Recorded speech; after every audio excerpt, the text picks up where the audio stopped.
Praise the lord. మన ప్రభువైన యేసుక్రీస్తు నామమున మన అపోస్తలిక్ వాయిస్ ఈ ఛానల్ వీక్షిస్తున్న మీ అందరికీ కూడా యేసుక్రీస్తు నామమున వందనాలు చెల్లిస్తున్నాను. మీ అందరికీ కూడా ఈ రోజున చాలా ఆసక్తికరమైనటువంటి ఒక అంశాన్ని, ఈ రోజున ఏ టీవీ ఛానల్ చూసినా, ఏ సోషల్ మీడియాలో యూట్యూబ్ ఛానల్ చూసినా, ఎక్కడ చూసినా అల్చల్ హాట్ టాపిక్గా నడుస్తున్నటువంటి ఒక అంశము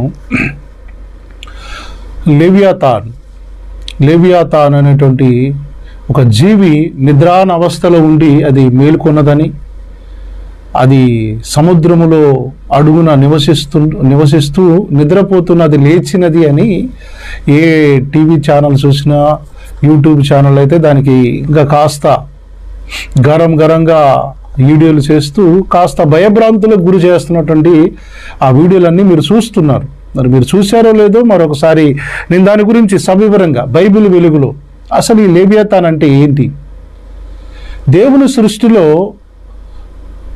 ఒక భాగమైనటువంటి ఈ లేవియాతాన్ గురించి అసలు బైబిల్ గ్రంథం ఎందుకు ఎక్కువగా వివరించలేదు. మీరు ఇప్పటికే ఆ వీడియోలు చూస్తూ ఉంటే ఇబ్రూ మైథాలజీ అంటే ఎబ్రీ భాషలో ఉన్నటువంటి ఆ ఎబ్రీ పౌరాణిక కథలలో రాయబడినటువంటి లేవియాతాన్ గురించి వాళ్ళు చాలా భయం కలిగించే విధంగా మాట్లాడడం చూశారు మీరు అందరూ కూడా. నేను కూడా చూసి చాలా ఆశ్చర్యపోయాను. వీళ్ళు బైబిల్ గ్రంథంలో లేదా ఇబ్రూ పౌరాణిక విషయాలలో ఉన్నటువంటి లేవియాతాను, ఆ సముద్రంలో ఉన్నటువంటిది లేవియాతాన్ అని ఎలా గుర్తుపెట్టారబ్బా అని నేను కూడా ఆశ్చర్యపోయాను.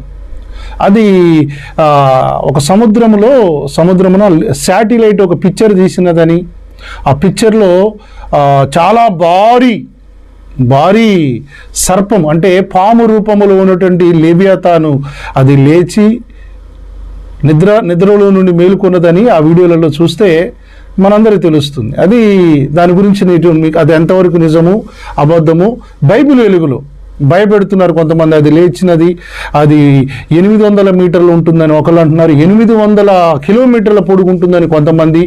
ఎవరికి తోచిన విధంగా వాళ్ళు మాట్లాడడం.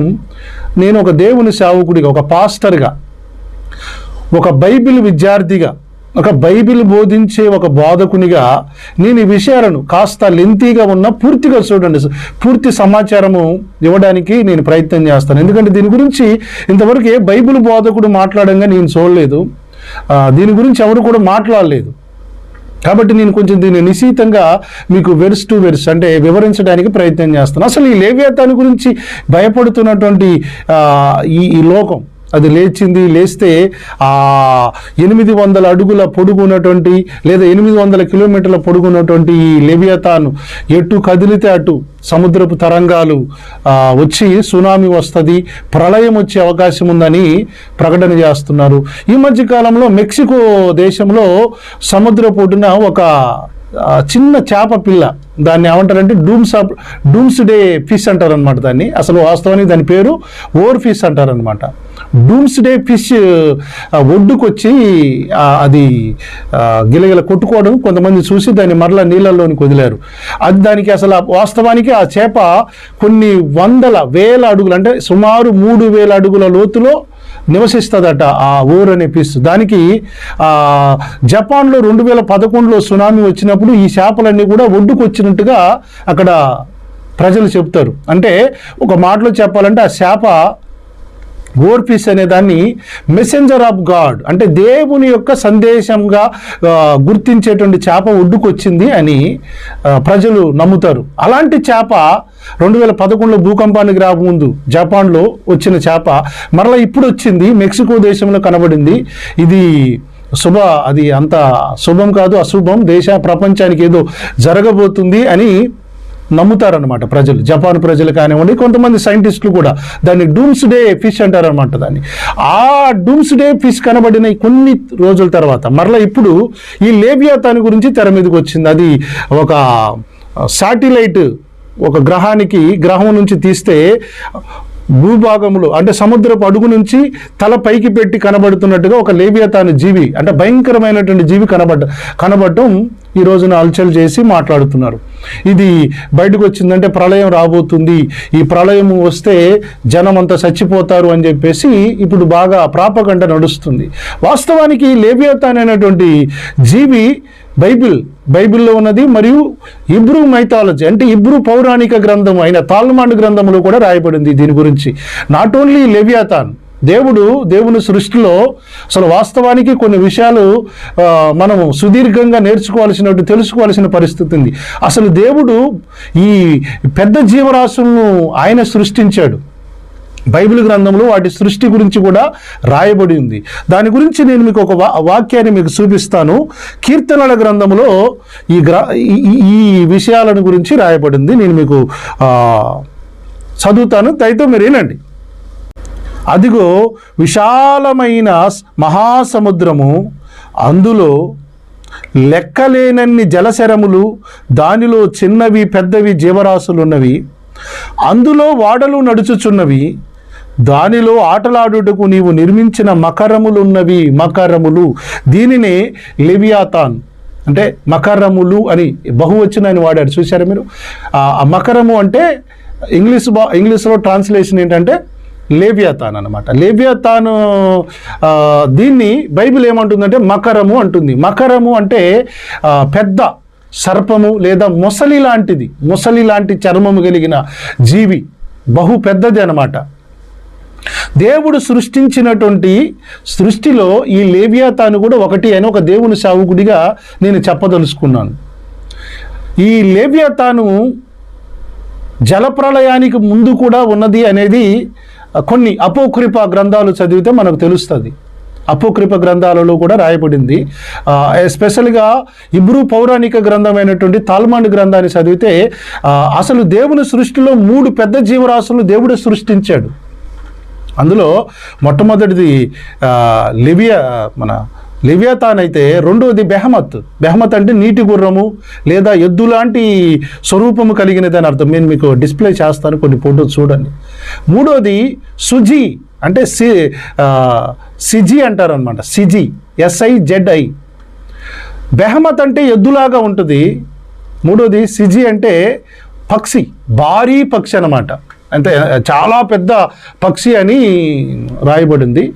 ఈ 3 జీవరాశుల గురించి కూడా బైబిల్లో అక్కడక్కడ రాయబడింది. సిజి గురించి మాత్రం పర్టికులర్గా అంటే రాయలేదు, కానీ జీవరాశుల సృష్టికి కర్త దేవుడు అని మాత్రం రాయబడింది. మీరు ప్రతి పాయింట్ నేను చెప్పేది రాసి పెట్టుకోండి. ఈ 3 జీవరాశుల గురించి ప్రతి ఒక్కరు తెలియాలి. నేను చాలామంది బోధకులను చూశాను, ఎంతసేపు బైబిల్లో బాప్తిస్మ తండ్రి కుమార బాప్తిస్మ నామంలో కుమార పరిశుద్ధాత్మ నామంలో పొందాలా, అసలు పరిశుద్ధాత్మ భాషలు ఉన్నాయా, స్త్రీలు ముసుకేసుకోవచ్చా, లేదా తండ్రి మాత్రమే దేవుడు అని, ఈ తిక్కల చిన్న విషయాల మీద వివాదాలు పెట్టుకుంటూ కనబడేటువంటి చిన్న పిల్లల గోళీలాటలు ఆడుకుంటున్నటువంటి పిల్లలు పెట్టుకున్నటువంటి సందర్భాలు నేను చూశాను. ఇవి మాట్లాడుకుంటారు కానీ అసలు అవసరమైన కొన్ని మాట్లాడడం లేదు. వీటి గురించి సంఘానికి కూడా తెలియాలి. ఈ రోజున కలవరపడుతుంది లోకమంతా. ఈ టీవీలో న్యూస్లు చూసి లెవియాతాన్ లేచిందంట, అమ్ము కళ్ళు తెరిచిందంట, మనం చచ్చిపోతామంట, ప్రళయం రాబోతుంది. మరి ఈ విషయాలు లోకానికి తెలిసినప్పుడు సంఘానికి కూడా మనం తెలియజేయాలి కదా. అందుకే అపోస్తలిక్ వాయిస్ నుంచి నేను ముందుగా మీకు అవేర్నెస్ చేయడానికి ప్రయత్నం చేస్తున్నాను. ఈ 3 జీవరాశులు సృష్టించింది దేవుడే. ఎస్, మీరు విన్నది కరెక్టే, సృష్టించాడు. జలప్రళయానికి ముందు ఈ జీవరాశులు ఉన్నట్టుగా తాల్మాండ్ గ్రంథంలో కూడా రాయబడింది. మీకు చెప్పాను కదా, ఈ బెహమత్ అంటే ఎద్దు లాంటిది అనమాట, భారీ ఆకారంలో ఉంటుంది అనమాట. అది శాకాహార జీవి అని కూడా ఏబు గ్రంథంలో 41వ అధ్యాయంలో 40వ అధ్యాయంలో స్పష్టంగా రాయబడింది. వీటి గురించి మనం నేర్చుకోవచ్చు. ఏబు గ్రంథము 40వ అధ్యాయం 15వ వచనములో రాయబడుతుంది. నీటి గుర్రము బెహమత్ అంటారు దీన్ని. ఇది చాలా భారీ ఆకారంలో ఉంటుందట. ఇది చాలా భారీ ఆకారంలో ఉండి చాలా పెద్ద జీవి అని రాయబడింది. ఇక ఈ సిజి అనేటువంటి పక్షి గురించి నేను మీకు చెప్పాను కదా, ఇది రెక్కలు చాపితేనట సూర్యుని కూడా కవర్ చేసేంత పెద్ద రెక్కలట అవి. అంటే అంత భారీగా నిర్మించబడింది. ఈ తాల్మాండ్ అనే గ్రంథంలో నేను కాస్త దీని మీద రీసెర్చ్ చేసినప్పుడు, నోవాహు కాలంలో వాడ నిర్మించేటప్పుడు నోవాహుకు సహకారిగా ఉండాలని ఈ సిజి పక్షిని దేవుడు పంపించినట్లుగా తాల్మాండ్ గ్రంథంలో రాయబడింది. అయితే ఆ జీవి చేసే చేష్టల వలన నోవాహు కాస్త ఇబ్బందికి కూడా గురైనట్లుగా ఆ గ్రంథంలో రాయబడింది. అంటే అంత భారీ పక్షి అట అది, చాలా భారీ పక్షి అట అది. ఇప్పుడు ఈ 3 జంతువులు కూడా దేవుని సృష్టిలో భాగం. ఇంత భారీ జీవరాశులను దేవుడు ఎందుకు సృష్టించాడు, దీని లక్ష్యం ఏంటి అనేది దాని ఇన్ఫర్మేషన్ అంతా నా దగ్గర ఉంది. ఇప్పుడు నేను మీకు అది చెప్పలేను, నేను వివరించలేను, ఎందుకంటే దాని ఉద్దేశాలు వేరు. పరిశుద్ధాత్మ దేవుడే కొన్ని విషయాలలో నిశ్శబ్దంగా ఉన్నప్పుడు మనం కొన్ని విషయాలు మాట్లాడకూడదు. సరే, దాని గురించి నేను మాట్లాడతాను. ఎస్పెషల్గా మీకు ఈ లేవియాతాన్ అనేటువంటి దాని గురించి మీకు వివరించాలి, ఎందుకంటే దీని వివరణ బైబిల్ గ్రంథంలో రాయబడింది. ఈ 3 జీవరాశులట, ఈ పెద్ద పెద్ద భారీ జీవరాశులు ఒక రోజున తటస్థపడి కొట్టుకొని మహాప్రళయం వస్తుంది అని మైథాలజీలో, హీబ్రూ మైథాలజీలో నమ్మి ఇప్పుడు కూడా చాలామంది అదే దాని మీదనే ఇప్పుడు చర్చ నడిచేది. ఈ 3 భారీ జీవరాశులన్నీ కూడా ఎదుర్కొని పోరాటం చేసుకునే సందర్భంలోని ప్రళయం వచ్చే అవకాశం ఉందని మాట్లాడుతున్నారు. దాని గురించినటువంటి వివరణ కూడా బైబిల్ కాస్త అక్కడక్కడ దేవుడు ఇచ్చాడు. దాన్ని మనం తెలుసుకోవాలి. నేను ప్రయత్నం చేస్తాను, మీరు కూడా దయతో మొత్తం చూడడానికి ప్రయత్నించండి. చాలామంది వీడియో చూస్తారు కానీ ఎందుకో మరి పనికి మాలినటువంటి జబర్దస్త్ వీడియోలు, అబద్ధాలు చెప్పే వీడియోలు చూస్తారు కానీ ఇలాంటి ఇన్ఫర్మేషన్ వీడియోస్ వచ్చినప్పుడు కనీసం లైక్ చేయరండి. లైక్ చేస్తే ఇతరులకు రీచ్ అవుతుంది. మీరు సబ్స్క్రైబ్ చేసుకొని మమ్మల్ని బాగు చేయమని కోరడం లే, కానీ మీరు లైక్ చేస్తే ఇతరులకు ఇన్ఫర్మేషన్ షేర్ అవుతుంది. అంటే అనేకులకు ఈ సందేశం రీచ్ అయ్యే అవకాశం ఉంటుంది. అయితే ప్లీజ్ ఇక మనం వివరాల్లోనికి వెళ్తే, ఈ లేవియాతాన్ అనేటువంటి దాని గురించి కూడా బైబిల్ గ్రంథంలో ఎక్కడ రాయబడిందంటే యోబు గ్రంథం 41:1లో రాయబడింది. నీవు మకరమును గాలముతో బయటికి లాగగలవా? నేను చూసినటువంటి చాలా మటుకు ఈ వచనాన్ని చూపిస్తూ మకరము ఇదే ఎవరు లేవియాతాన్ అని చెబుతున్నారు వీడియోలలో. దీని గురించినటువంటి వివరణ నేను కీర్తనల గ్రంథంలో ఇందాక మీకు చూపించాను, మీరు చూశారు కదా. కీర్తన 104వ కీర్తన 25-26 వచనాలలో, అదిగో విశాలమైన మహాసముద్రము, అందులో లెక్కలేని జలశరములు, దానిలో చిన్నవి పెద్దవి జీవరాశులున్నవి, అందులో వాడలు నడుచుచున్నవి, దానిలో ఆటలాడుటకు నీవు నిర్మించిన మకరములు ఉన్నవి. అంటే వాటిని నిర్మించినవాడు, మకరములను నిర్మించినవాడు, అంటే లేవియాతానును నిర్మించినవాడు దేవుడే అని భక్తుడు చెప్తున్నాడు. అంటే ఆనాటి కావ్య గ్రంథాలలో కూడా ఈ లేవియాతాను గురించి ఆనాటి భక్తులు, పాత నిబంధన భక్తులు కూడా మాట్లాడారు. అది అలంకారప్రాయంగా మాట్లాడారు అనేది కొంతమంది ఊహ. రైట్, ఓకే, అలంకారంగా అంటూ ఉండొచ్చు. నేను స్టడీ చేసినంత వరకు నా బిబ్లికల్ స్టడీలు ఏంటంటే జలప్రళయానికి ముందు ఈ బెహమత్ కానివ్వండి, ఈ సిజీ కానీ ఉన్నాయి. జలప్రళయం తర్వాత ఇవన్నీ కనుమరుగైపోయాయి. అంటే అవి ఇక లేవు, అవి కనబడటం లేదు. అయితే ఈ లేవియాతాను గురించి మాత్రం పదే అక్కడక్కడ మాట్లాడడం నేను చూశాను. ఎందుకంటే లేవియాతాను ఇప్పుడు హీబ్రూ మైథాలజీలో మాట్లాడేది ఏంటంటే, ఈ లేవియాతాను సృష్టించేటప్పుడు దేవుడు ఒక్కదాన్నే చేశాడట. ఏది మొగ లేవియాతాను అంటే మకరాన్ని చేశాడు. తర్వాత దానికి సాటిగా ఆడ స్త్రీలింగం అంటే ఆడ లేవియాతాన్ని కూడా చేస్తే మరలా ఈ 2 సంపర్కం చేసి మరలా ఎక్కువగా పిల్లలు పెడితే ఈ భారీ జీవుల వల్ల ఈ జీవరాశులన్నీ కూడా చచ్చిపోయే ప్రమాదం ఉందని ఈ ఆడ లేవియాతాను తొలగించినట్లుగా కూడా కొన్ని, అంటే హీబ్రూ మైథాలజీలో, హీబ్రూ పౌరాణిక కథలలో నేను చూశాను. అంటే దేవుడు తీసేసాడట దాన్ని. అప్పటి నుంచి ఒకటే లేవియాతాను సముద్రపు అడుగు భాగంలో నిద్రిస్తున్నది అనేది ఒక స్టోరీ. అయితే దీనికి సంబంధించిన కొన్ని వాక్యాలను, సముద్రము గురించే నేను ఎందుకు మాట్లాడుతున్నాను, ఇక్కడ వాక్యంలో కూడా సముద్రములో జలశరములు ఉన్నాయి, చిన్నవి పెద్దవి ఉన్నవని వాక్యమే చెప్తుంది. మేబీ సముద్రంలో ఇప్పటికీ ఆ లేవియాతాన్ అనేటువంటిది ఉండొచ్చు, లేకను పోవచ్చు. ఎందుకంటే వాక్యంలో రాయబడింది ఉండి ఉండొచ్చు. మేబీ వాటిని సైలెంట్ మోడ్లో దేవుడే పెట్టుండొచ్చు. మేబీ మనం దాన్ని నిర్ధారించలేము. కానీ ఒక వాక్యం మాత్రం నన్ను కలవరపెట్టింది. నేను దాని గురించి మీకు చెప్పాలి. ఒక వాక్యం మాత్రం, నేను దీని గురించి స్టడీ చేస్తున్నప్పుడు మరి ఒక వాక్యం దగ్గర నేను ఆగాను. అదేంటంటే యెషయా గ్రంథం 27వ అధ్యాయము 1వ వచనం దగ్గర మాత్రం నేను ఆగాను. ఈ వాక్యం నన్ను ఆపింది. దాని గురించి నేను మీకు వివరించడానికి ప్రయత్నం చేస్తాను. యెషయా గ్రంథం 27వ అధ్యాయం 1వ వచనం. Please note this verse. ఈ వాక్యం నన్ను ఆలోచింపజేసింది. దీని దగ్గర నేను ఆగాను. ఎందుకో చెప్తున్నాను చూడండి. ఆ దినమున నోట్ ఆ దినమున యెహోవా గట్టిదై గొప్పదై బలమైన తన ఖడ్గము పట్టుకొనును. ఆ దినమున దీని గురించి, ఈ దినం గురించే ప్రభు అయిన యేసయ్య అన్నాడు, ఆ దినమును గురించి అయినను ఆ గడియను గురించి అయినను మనుష్య కుమారుడు కూడా ఎరుగడు, నేను కూడా ఎరగనన్నాడు. ఆ దినమున మీరు తిండి వలన, మత్తు వలన, ఐహిక విచారముల వలన మందముగా ఉన్నందున ఆ దినమును మీరు గుర్తించలేరు అని లూకాసు వార్తలో ప్రభు అయిన యేసయ్య చెప్పాడు. ఆ దినము అంటే అది ప్రళయ దినం కావచ్చు, అక్కడ రాయబడింది చూడండి. అది ప్రభు అయిన యేసు ప్రభు వారి రాకడ దినం కావచ్చు. ఆ దినం ఈ లోకమంతా అంతమయ్యే దినం కూడా కావచ్చు. దాని గురించి బైబిల్ గ్రంథం కూడా హింట్ ఇచ్చింది. యేసయ్య కూడా హింట్ ఇచ్చాడు. సువార్త పత్రికలు కూడా హింట్ ఇచ్చాయి. హింట్ అంటే ఒక సంకేతం ఇచ్చినాయి మనకి. పేతురు గారు కూడా, పౌలు గారు కూడా ఈ దినం గురించి హెచ్చరించారు. ఆ దినమున దేవుడట బలమైన తన ఖడ్గాన్ని, గట్టిదై గొప్పదై బలమైన తన ఖడ్గమును పట్టుకొనును, తీవ్ర సర్పమైన మకరమును, ఇక్కడ అండర్లైన్ చేసుకోండి, తీవ్ర సర్పమైన మకరము. మకరం అంటే చెప్పానుగా లేవియాతాన్, ఇంగ్లీష్లో రాయబడుతుంది, అది ఇంగ్లీష్ బైబిల్లో రాయబడుతుంది లేవియాతాన్. తీవ్ర సర్పమైన మకరమును, వంకర సర్పమైన మకరమును. వంకర బెండు ఉంటుంది.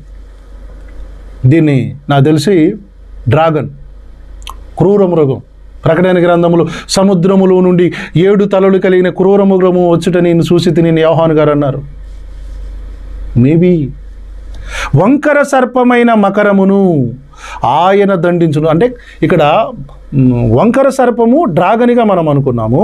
తీవ్ర సర్పమైన మకరము, తీవ్ర సర్పం అంటే లేవియాతాను, వంకర సర్పం అంటే డ్రాగను. ఈ రెండింటిని కూడా ఆ సముద్రం మీద ఉన్న మకరం, మళ్ళీ ఇంకోటి ఉంది, మళ్ళీ 3 ఉన్నాయి. మేబీ ఇవన్నీ రహస్య జీవులు అండి. ఇవన్నీ రహస్య జీవులు. వీటినట ప్రభు అయిన దేవుడే తన ఖడ్గముతో సంహరించును అని ఈ లేఖనములో రాయబడింది. అంటే ప్రళయ దినం వరకు కూడా ఇవి ఉండే అవకాశం ఉంది అని ఈ వాక్యము ద్వారా నిర్ధారణ అవుతుంది. ఈ దినము గురించి, ఆ గడియ గురించి నాకు తెలియదని చెప్పాడు యేసయ్య. ఆ దినము వరకు ఈ 3 ఈ మకరములు ఉంటాయట, ఈ లేవియాతాన్స్. అంటే ప్రళయానికి సూచనగా ఈ జీవరాశులను పెట్టాడని నేను నమ్ముతున్నాను. మేబీ వాటి వలన హాని వస్తుందని, అయితే హాని వస్తుందనో ఇంకేదవుతుందని ఐ డోంట్ నో. మనం ఎవరిని చెప్పలేము. ఇది ఏంటంటే దేవుని తీర్పులను మనం ఎవరు ఎక్స్పెక్ట్ చేయలేమండి, ఎవరు ఎక్స్పెక్ట్ చేయలేము. దేవుడు తన కొరకు ఏదైనా వాడుకోగలుగుతాడు. సూర్యచంద్రులను వాడుకున్నాడు, గాలిని వాడుకున్నాడు, సృష్టిలో ఉన్న జీవరాశులన్నిటిని వాడుకున్నాడు.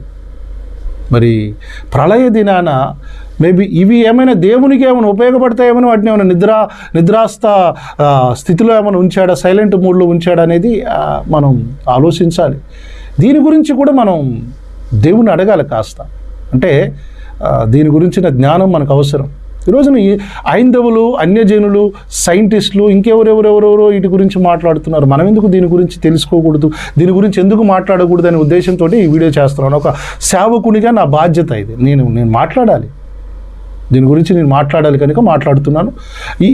ఈ వీడియోలో మీకు చాలా క్వశ్చన్స్ వస్తాయి, రేజ్ అవుతాయి, నాకు తెలుసు. ఎందుకంటే ఇది ఇప్పుడే కదా కొత్తగా ఏంటున్నది. మీరు ఈ లేవియాతాన్ గురించి, బెహమద్ గురించి అక్కడెక్కడ టచ్ చేసి వదిలిపెట్టారు. కానీ కాస్త డీప్గా వెళ్తే ఈ సర్పాన్ని లాస్ట్ ప్రళయ దినాన దేవుడు సంహరిస్తాడు అని రాయబడింది. సంహారం అంటే ఇక లాస్ట్ దాన్ని ముగించుతాడు. ఈ 3 ఖడ్గము, ఈ డ్రాగన్ అని ఉంది కదా, ఘట సర్పము, దాన్ని కూడా దాన్ని సంహరిస్తాడని చాలా స్పష్టంగా యెషయా గ్రంథం 27వ అధ్యాయము 1వ వచనంలో, వంకర సర్పమైన మకరమును ఆయన దండించును, సముద్రం మీదనున్న మకరమును సంహరించును. అంటే సృష్టిలో జీవరాశులు ఎన్నో ఉన్నాయి. ఈ లేవియాతాను కూడా దేవుని సృష్టిలో ఒక భాగమని నేను నమ్ముతున్నాను. నిర్మించాడు అని కీర్తనకారుడు చెప్పాడు కదా. తర్వాత ఇదేమైనా నాకు తెలిసి ఏమైనా ఓవర్ యాక్టింగ్ చేసి తను ఏదైనా ఓవర్ యాక్టింగ్ చేసే అవకాశం ఉంది. ఇవన్నీ హాలీవుడ్ మూవీస్ మీరు చూసారా, గాడ్జిల్లా కానివ్వండి, కింగ్ కాంగ్ అని చూడండి మీరు. ఇవన్నీ కూడా ఈ ఊహల్లో నుండి వచ్చినవే. ఈ మూవీస్ అన్నీ కూడా ఈ భారీ జీవులు కొట్టుకుంటుంటాయి, పేద సర్పం ఫైటింగ్స్ ఎలా తిరుగుతూ వస్తుంటాయి చూసారా? ఇవన్నీ కూడా బైబిల్లోనున్న వీటిని కాపీ అంటే తీసుకొని ఇన్స్పిరేషన్గా తీసుకొని తీసిన మూవీస్ అని నేను అనుకుంటున్నాను. ఎందుకంటే బైబిల్ అనేది ఏంటంటే అండి, మీరు గుర్తుపెట్టుకోండి, బైబిల్ అనేది ఏంటంటే న్యూస్ పేపరు ఈరోజు మనం చదువుతాం. ఈరోజు న్యూస్ మనం చదువుతున్నామంటే అది నిన్నటిది. టీవీ లైవ్ న్యూస్ చూస్తున్నామంటే ఈ రోజుది. అంటే ఎక్కడో గంటలో జరిగింది, 10 నిమిషాల క్రితం జరిగింది, ఈరోజు మనం చూస్తున్నాం, అది లైవ్ న్యూస్. మరి రేపు జరగబోయే దాని గురించి ఎవరైనా న్యూస్ చెప్పగలుగుతారా? కానీ రేపు జరగబోయే న్యూస్ అని చెప్పేది బైబిలేనండి. చెప్పింది ఆల్రెడీ బైబిల్. రేపటి న్యూస్ కూడా చెప్పింది. అందుకే మనం రేపటి గురించి అడ్వాన్స్డ్గా ఉండాలి. అడ్వాన్స్డ్గా ఉండేటువంటి మనమేమో ఈ సిద్ధాంతాలు కాడ కొట్టుకొని చదువుతున్నాం. ఎక్కడ బాప్తిస్మం తండ్రి కుమార నామంలోనే తీసుకోవాలి, పరిశుద్ధాత్మ లేడు, బాప్తిస్మాలు లేవు, పాటలు పాడకూడదు, పాటలు పాడేటప్పుడు స్త్రీలు మౌనంగా ఉండాలి, సెంగేసుకోవాలి. సిగ్గు లేదు, ఇలాగే బుద్ధి లేదు. ఎక్కడ ఆగిపోయారు? గోళీల ఆటకాడ ఆగిపోయారు.